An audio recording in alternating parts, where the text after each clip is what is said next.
Hurmatli obunachilar, YouTube ko'ruvchilari, sizlarga savolimiz ham sizlarning maslahatlaringiz bizga kerak. Ushbu obyektimizda mana gazoblokni urganish jarayonimizda derazalar joylari, bir xilga tumbalar joylari kesiladi. Yarim kesilib, 30 qilib qo'yilganda, o'shanda oxirgi shotda qanday hisoblanadi va qanday sanaladi? Kommentariyada o'z fikrlaringizni qoldiringlar. Xo'p, betonimizdan 6 sm gazoblogimizni qochirib urganmiz. Bunga sabab keyinchalik podrashibga g'ish urishi mumkin oblisovchni. Shuning hisobiga 6 sm betondan tashlab ketdik. Tomonlarimiz ham uje ko'tarilib, ancha urilib qo'ydi.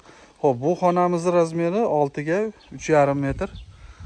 Bu xonamizga ham ikkita deraza tushirganmiz, 1,20 dan.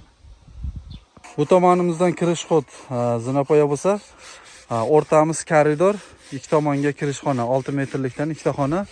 Xo'p, bu tomonimiz yoki oshxona bo'ladi, yoki spalni. O'rta koridor ham bu chekada dush ham joylashtirilgan.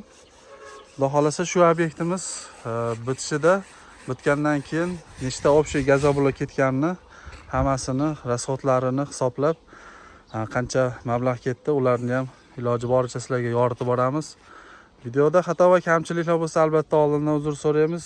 Videoga bir dona like, kommentariy yozib qo'yasizlar. Hammaga rahmat, sog' bo'linglar, salomat bo'linglar. Ko'cha tomondan ko'rinishi uje 8 qator urib qo'ydik. Xo'p, uzunasi 13 metr. Bu tomoni eniga qarab 9 metr. Xo'p, ko'cha tomonga ikkita deraza, 1,20 dan ikkita deraza, 6 metrlik uyimizga ikkitadan 4 ta deraza tushirganmiz. Ko'rishlar mumkin.